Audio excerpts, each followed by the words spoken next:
Estaba yo checando unos datos porque se dio a conocer hoy el indicador oportuno de la actividad económica que realiza el INEGI, que nos dice que en julio la economía apenas creció 0.1 anual y que en junio pues la economía cayó 0.1. La industria retrocedió 1% y los servicios apenas avanzaron 0.8%. Pero entonces dije, a ver, ¿qué tan mal andamos? Porque todo el mundo se queja y...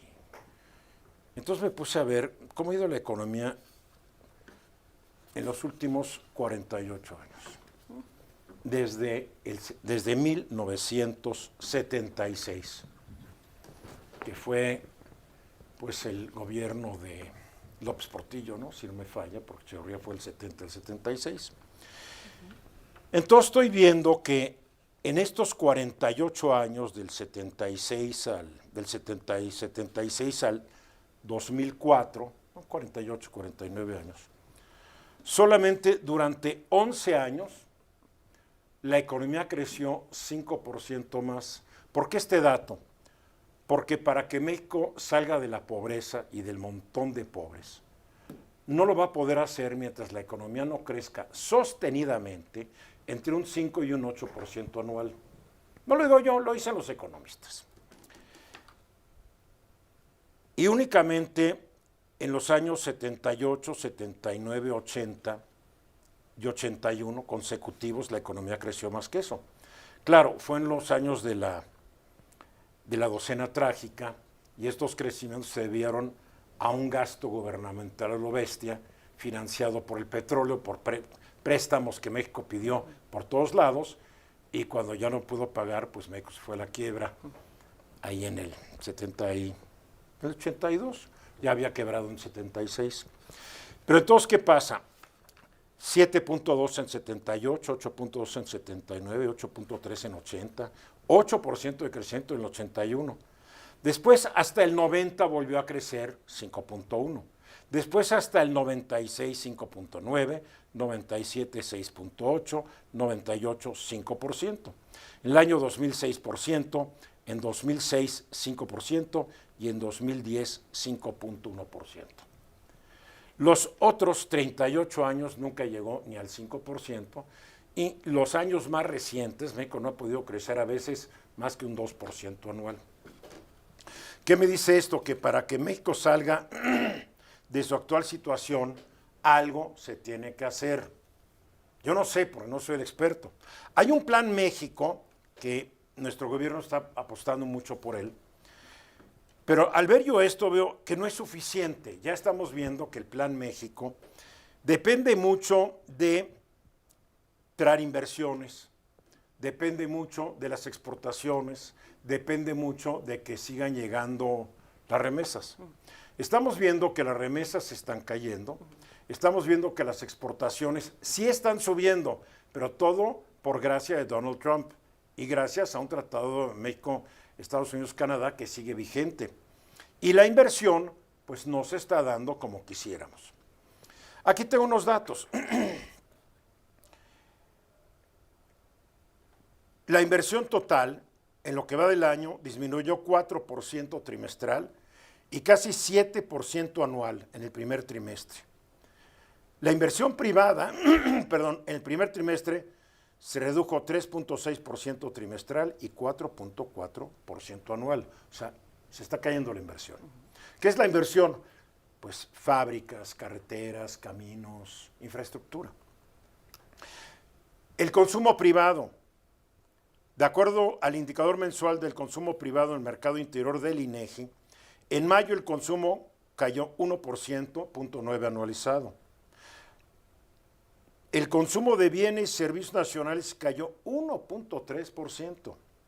¿Qué indica si se caen estos bienes y servicios nacionales? Que las fábricas y los prestadores de servicios están vendiendo menos.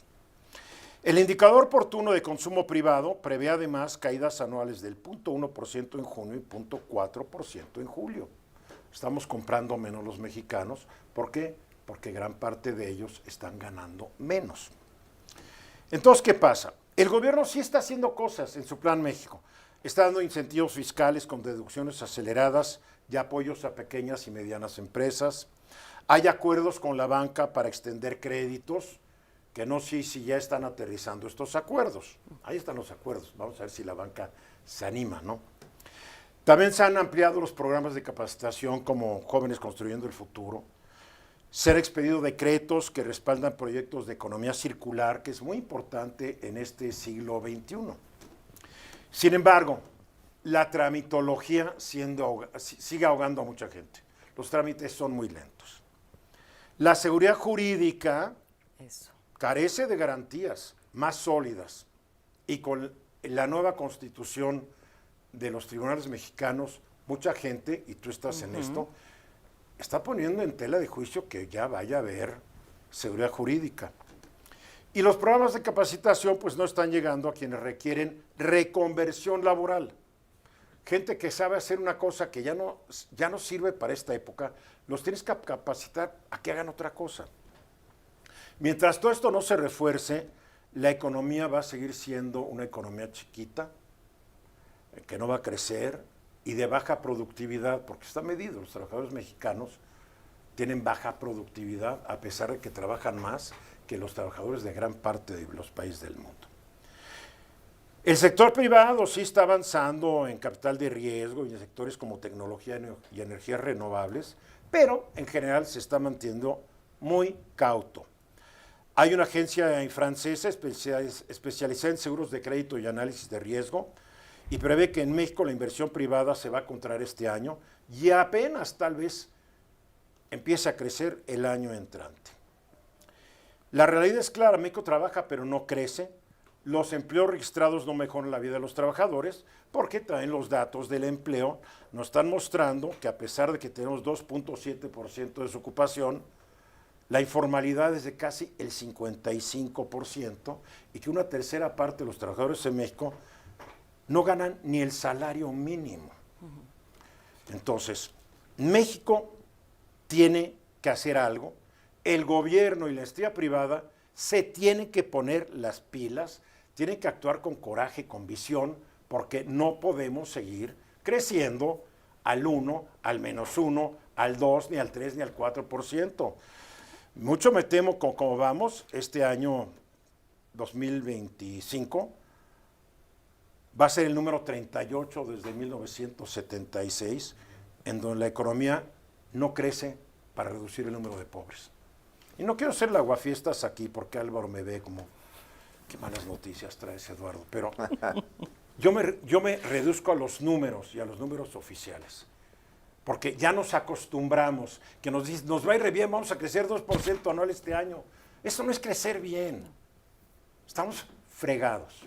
Paola. A ver, el Plan México es una buena iniciativa, es que México sí está haciendo algo, pero a la par del Plan México tenemos estas reformas constitucionales, cambiamos al Poder Judicial, cosa que no da certidumbre a los inversionistas, no solo a los mexicanos, sino a los extranjeros. Entonces, ¿dónde empieza el círculo? ¿Cómo queremos más empleos y mejores con poca inversión y con un marco jurídico que no permite una mejor inversión? Y con Donald Trump dándonos lata a cada rato. Ese es otra variable. Ahora tenemos a Mr. Trump que no ha ayudado absolutamente nada, con un tratado que no sabemos si va a subsistir o cómo va a subsistir, que a ver, y ya viene pronto la renegociación. Entonces, hay también muchos factores alrededor de todo esto que no permiten que en realidad pueda funcionar el Plan México como debería. El Plan México es bueno, es necesario, pero bueno. no es suficiente. No. Álvaro, un minuto. Bueno, mira, yo estoy totalmente de acuerdo con el Plan México, me parece que es bueno. Yo no dije que no estuviera de acuerdo. Coincidimos los tres que es un buen plan, pero los planes son indispensables, pero la ejecución muchas veces se convierte en el todo y ese es el reto, cómo lo ejecutamos y con qué recursos lo vamos a ejecutar, que eso creo que ahí es donde empieza el entramado fino y el reto que tiene el gobierno. Hay rescates del Plan México con el Plan de Desarrollo Estabilizador que utilizó México antes de los 60 que funcionaron muy bien, ya lo hemos platicado aquí. Pero fue otro mundo. Fue otro mundo, fue otro momento, pero hay cosas que ya sabemos que funcionan. El reto es cómo lo ejecutas. Y tú dices gobierno, yo también digo sector privado. Pues no podemos pedirle todo al gobierno. El sector privado también tiene, y sí, hay riesgo, hay incertidumbre, pero eso no se va a acabar mañana. Lo peor es que el sector privado diga, tenemos incertidumbre en Guatemala y se va de Guatemala, ¿no? Ahí está el gran riesgo también. En fin, son los números oficiales, es lo que me dicen a mí. Mensajes.